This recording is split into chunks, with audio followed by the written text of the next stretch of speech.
This is a big opportunity we have to invest in. I could do a whole podcast just on this moment.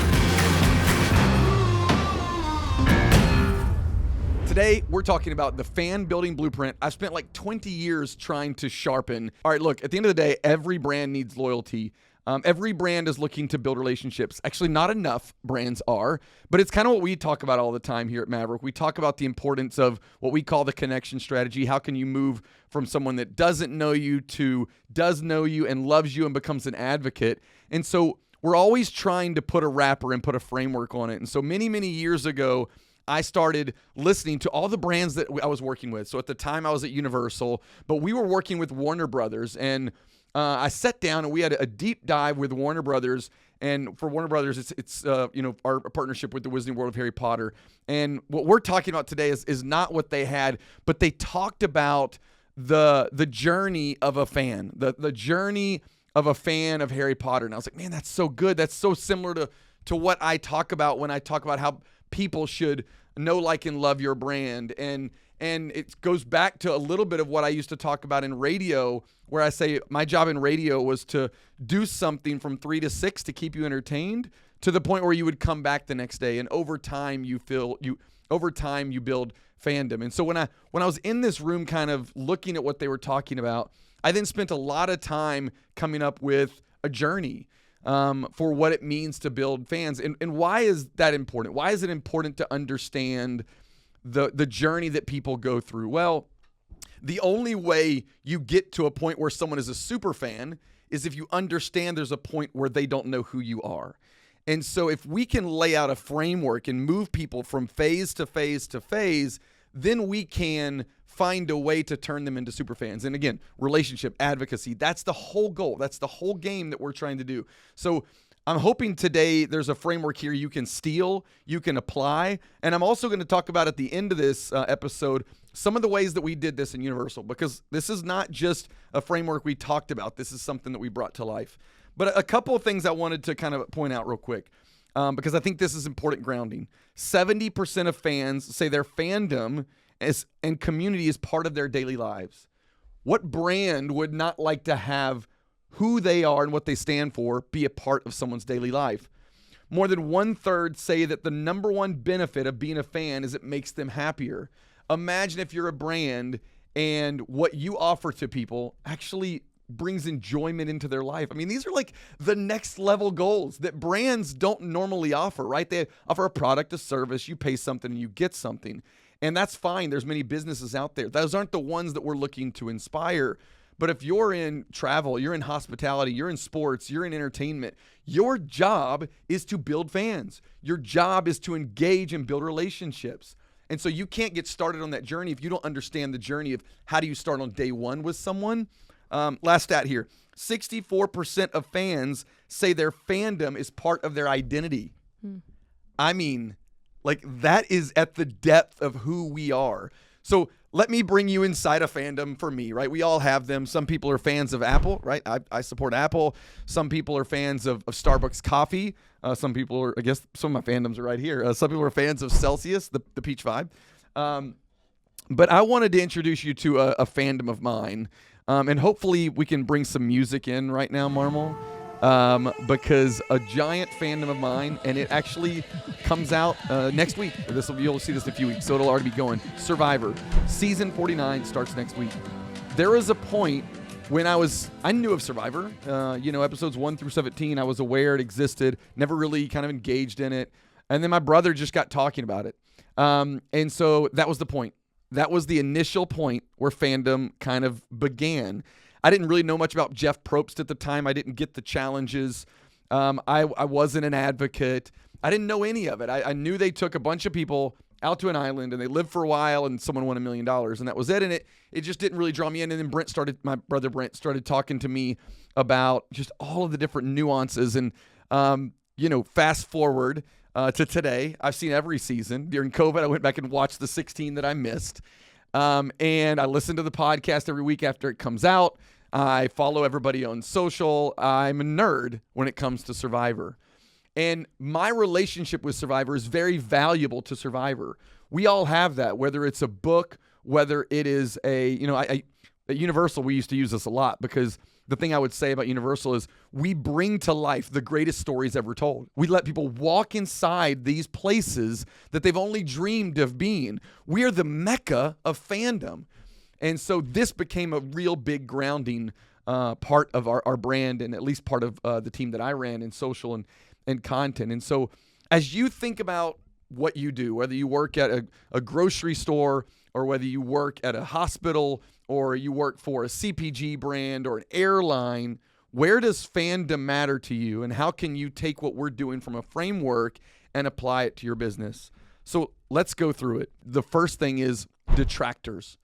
So I learned this a long time ago. You have a target persona. You have someone that you're going after, or some people call it an ICP, an ideal customer profile. And you know who you're going after. And you also know who doesn't love you. They're detractors, right? So, there's things that I'm a detractor for that I will just never love. And so I'm in no way going to be on someone's fan journey. So, if it's coffee brand, Starbucks, for instance, I know they do a lot more in coffee. I don't drink coffee. So in a coffee world, I would be a detractor. They have no interest in trying to build fandom with me, loyalty with me. And so you need to know who your detractors are, because you're not trying to win everybody. That's the first thing, especially in marketing. You're talking about kind of your audience.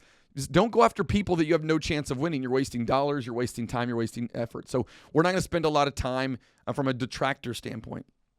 The first touch point is what we call kind of the non-fan. So you could say that's a detractor, but it's really not. A non-fan is an individual who's either unfamiliar with your particular interest or topic. They don't have any strong feelings to it, and they're just being introduced to it for the first time. So this is that moment when my brother looked at me and was like, dude, you got to check out Survivor. By the way, big brothers, big sisters, they're really, really good at introducing younger kids to their. Another fandom I thought of was a sports radio station I used to listen. I listened to back in Dallas, and my brother introduced me to that. He introduced me to drumming and Sabian cymbals and Bose speakers. So this is a little shout out for Brent. But we all have people in our lives that introduce us to things, and those are what we would call advocates, right? He was an advocate of a Sabian cymbal. He was an advocate of the Sports Radio 1310, The Ticket. He was an advocate of Survivor. And so he introduced me to that thing that I now have found so much identity and joy and love in. But it started in this moment where I was a non-fan, but I was introduced to it. So we got to understand in your brand, there's a point where someone introduces your brand to someone, and that is so valuable, those third-party reviews. And you don't get to the end state without having that first state. The second one is the casual fan. A casual fan is an individual who has a basic interest or appreciation for the topic. I like to say they're trying it out. They're checking it out. They're looking into it. I talked about Celsius earlier. There was a moment where I was a Red Bull guy, and my wife did not like that. And I tried out a Celsius, and I was like, that was pretty good. And so I was a casual fan, right? I'm not talking to people about the importance of it, why I love it, what I enjoy. But by the way, she's not really loving how I'm addicted to Celsius either. But nonetheless, we move on. But casual fan is so important. They're being sold. They're trying it out. People have told them about it. You all know things in your life that you remember the state where you were a casual fan. By the way, in this room, I'm going to ask some people what they're fans of off mic, just so you know. So be ready, because I'm going to ask you at the end of this episode. A true fan. A true fan is someone who's developed a passion, an enthusiasm about a particular thing. They might not be invested a significant amount of time yet, but their interest is rapidly growing, right? You remember that TV show that maybe you weren't binge watching it because you weren't a super fan yet, but you are now a true fan. You're in. You don't miss it. Maybe you don't talk about it a ton. Maybe you're not like going to I was about to say the blogs, but that's not really a thing anymore. AI is killing that. But you're invested and you're really becoming a part of that. And so at Universal, we had a ton of true fans. We had annual pass holders that I would say were all true fans. Now there was versions of that that's the super fan, but not all of them were. And so true fans are probably the mecca, honestly, because now you've merged the casual fan, which is where most of your audience lives, with the super fan. And so this is where you're really going to do most of your service. And depending on your business and your strategy, most of your tactics might go in casual fan. That might be the goal. The goal might not be to get them to super fan because, I don't know, maybe you sell socks, or maybe you do roofing. And so getting fandom is going to be hard, but casual fan might be the place that you really land and where you're really driving people to. But where we want to really get to is superfan. And the superfan is an individual who has an intense emotional passion, a particular interest in what you provide. They not only consume and engage your topic on a daily basis, it becomes part of their identity. And I know that sounds to some a little fluffy, but it's real. You know there are things, and I'm talking to people in the room, there are things that you are a fan of. I won't stereotype them, but John, my guy's a skater. Like, there's probably skater brands and skater products that he has been, really connected with. And he would probably fight you about some of them when other people brought you other brands in. I like to say, when you know it's part of your identity, is you defend it. I've defended Chick-fil-A because I'm a fan in my lifetime. And so, like, that's when you know. And there might be some people out there that are like, yeah, this all sounds great, but I don't think there's any way for us to build that level of fandom.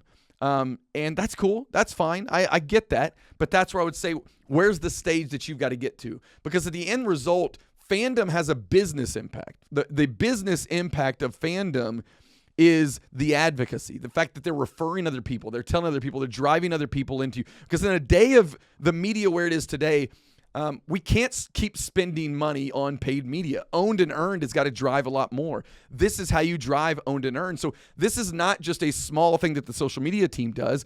This is a big opportunity every brand has to consider and treat like that. And so when you start to treat advocacy and loyalty as a big pillar for how you're driving brand, everything changes. And so that is the pitch today, right? And my hope, and I say this usually at the end of the podcast, is that this is something you take and you send up, because I know there are social media professionals out there right now that are like, yes, preach it. That's it. I need more of this. But you go into your business and you're like, they're making social smaller. They're taking away budget. They're resourcing us with interns. And so you need that backing to say, this isn't something we can underinvest in. This is something we have to invest in. So that's kind of the framework, is superfan. Now, there is one final stage, and this is a sad phase. I need a little sad music. This is a sad phase, but you can get them back. We call this the lapsed fan. Now, you've got to decide if this lapsed fan is someone that has now turned into a detractor or someone that is still available. They've got a close relationship. And lapsed can happen for any reason. Here's one for me. I was an insane fan of fantasy football in my 20s. I mean, I loved it. Anybody in the room play fantasy football? Yeah, all right, Jaden, we got one. So, I mean, I was a crazy person. I like to say, if I would have taken the same amount of time that I did in my 20s in fantasy football and just used that in like real estate and investing and learning stock markets, I'd probably be rich. But nonetheless, this is the life we led.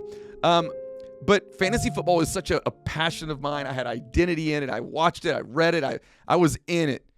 I don't care at all anymore. And I still watch football on Sunday. Still a Cowboys fan. But it's just gone down. And why has it gone down? Well, I'm just different stage of life. I'm building a business. I've got kids. I'm focused on my marriage and my faith and just other things, and my kind of sports and athletics and things like that. Other things have kind of jumped up, and it's just kind of gone down, and that's the natural way of life. And so I'm not a detractor of fantasy football, but I'm definitely a lapsed fan. Now I am starting to kind of pass it on to my son Harrison, and so he's got his second season this year, and that's fun for him. But you got to know when you got someone that's a lapsed fan, right? And so Warner Brothers talked a lot about that, right? They've got Harry Potter fans that are growing out of it. They still love the brand. And how are they doing it? They're doing it just like I did with Harrison. They're reintroducing their kids to that fandom, and then it's pulling them back in. But understanding each one of these stages and trying to think through how we can use this is so important. So to wrap this up, I wanted to kind of give a few examples, because it's really easy to talk in a philosophical way and to kind of pump people up. But I wanted to give you a few examples of some of the things that we did at Universal when we were taking this and really bringing it to life. First and foremost was our Twitter strategy. So check it out. Go to Universal ORL. The team is still crushing it. I'm 2 years gone, and the team is still just really, really doing it well. We were funny. We were present. We wanted it to feel like there was a real person behind these channels. And I know that's going to sound a little unoriginal to a lot of brands that are trying to do that. But man, we won awards for it. And we were the best in the world at it. And I still think they are doing that great today. And that was all about how can we be closer connected to our annual pass holders? How can we tell them we get you and you get us, and show up with them daily? It was a real big strategy, and it was a real big win. And so what are you doing in your social channels today to feel like you're fostering fandom? We launched a Facebook group, and we built a Facebook group to over 300,000 annual pass holders. 300,000 annual pass holders on a Facebook group is crazy. The amount of time I went around to pitch this idea, to get permission to do this, because we're kind of handing the keys, a little bit of our brand away to our fans. And man, I got news for you. For those senior leaders out there that are scared about handing your keys from your brand to your fans, I'm telling you, that is gone. Get on board. They already can control your brand. They can change your logo. They can say anything they want to about you on Twitter. And so you've got to lean into this and make it come to life rather than be scared and hold your brand in a glass box. And we did that with the Facebook group. Another one we did, original content. We did, we'll pop up just a couple. We won't play some clips here.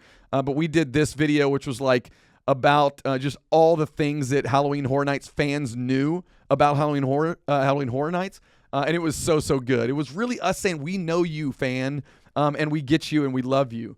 But my favorite example of this is we had a bunch of live events, and my favorite live event that we did was, if you don't know, a Rest in Peace, Bill and Ted show at HHN is no longer there. But the year that it went away, we had a midnight showing of this that was for no one else other than people that were a part of our little social experiment and a part of our fandom group. And we brought in 1,000 people at midnight, the middle of the night, into this auditorium to do one last final show. And dude, it was so cool. I mean, I could do a whole podcast just on this moment. These are fans, right? So they've been to this show many years. They've been to this show that year alone multiple times. And so as the actors were, I wasn't planning on telling this story, but it's so cool. As the actors were saying their lines and going through, the fans in the audience knew the lines and they were saying it back with them. And at the end of the show, people were crying. The actors were emotional. People were crying. And I mean, talk about identity and deep fandom. There was a bunch of people on the team involved in pulling that together, and I kind of just feel like I got to sit in the audience and just see what a great team can do whenever you ignite and you make fandom your purpose. One last example I'll give, which I know I've talked about a lot here, is the Savannah Bananas. What they've done. I watched a video just recently about Jesse Cole, and it was literally, he was in Yankee Stadium and it was empty, and he had on the screen, it said something like, Marvel's like, I can just play the video, but I'm going to describe it for those that are listening via podcast. There you go. He's got the video pointed back at him in reverse camera, and it says on screen that we had to try so hard to sell 100 tickets back in the day, and the camera kind of goes down. I think he steps on it or something, right? And he opens it up, and there's just tens of thousands of people that have filled up Yankee Stadium for 2 nights in a row. It's just such an amazing story of what it looks like to put fans first. He's got a great book called Fans First. And so what can you do to build fandom? That's the challenge today. This is the framework. Steal it, use it, talk about it within your organization, change it, tweak it, make it work for you. This is not intended to be comprehensive. All right, before we close things out, I want to know, and you can, not everybody's got a mic, so we're just going to yell it out, and I'm just going to repeat it, and it's going to be fine. We're just producing on the air. I want to know, like, who at Maverick, what do you have deep fandoms with? All right, I called you out, John, earlier. So what is it? Skateboarding. Is it skateboarding in general? Are there any brands connected to skateboarding? All of it. Every brand. I know. It's my special interest. Yeah. I know way too much about it. Yeah, just a skateboard nut. All right, Steven, what's it going to be? New Balance. New Balance. All right. 8 pairs of them. 8 pairs? I know of Kicks people. I know of Nike people. I didn't know there were New Balance people. By the way, check this out. I'm sporting some New Balance. All right, Britt. Starbucks, Disney, Star Wars. And the Cowboys. Great. Superfan. I love it. It's part of my identity. All right, Jaden, behind the camera. You stole the Cowboys. Yeah. Gotta go basketball. Just all around, all levels. Just NBA. NBA, all levels, high school. College. I love it. Big fan as well. Marms, yours is NBA? It's NBA as a brand. It's also basketball outside of just watching it. I like basketball video games. I enjoy playing the sport as well. I think it'd be interesting if they told us what is their detractors, or what are they a non-fan, or what are they a casual fan of. It'd be interesting. How about we just do you since you're on mic? Dang it. Okay. Sorry. Any energy drink? No. Oh, well, I won't try to influence you. Thank you.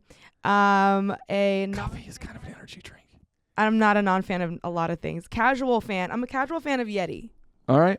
Just casual. Super fan, by the way. Yeah. You are a super fan? Yep. No. I'm a true fan of Hydro Jug, so I'll still buy their stuff, but sometimes I can go back. And then I'm a super fan of like Disney and Starbucks. Oh, freaking Disney. I'm just kidding. I have friends there.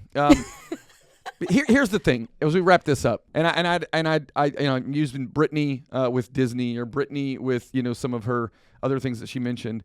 Imagine the amount of money you've spent with these places that you have a fandom with, that you would not have spent with something that you just are a casual fan with. Correct. Right? It's lifetime customer value. Like, this is what we talk about here. It is long term. Like, this is big business changing things that are long term investments. It's really easy to look at this blueprint and say, this is a waste of my time. I got to sell tickets today. And I'd say, great, call me in 10 years. Let's see how the business is doing in 10 years. And let's compare that to someone that put fandom first. So that's it.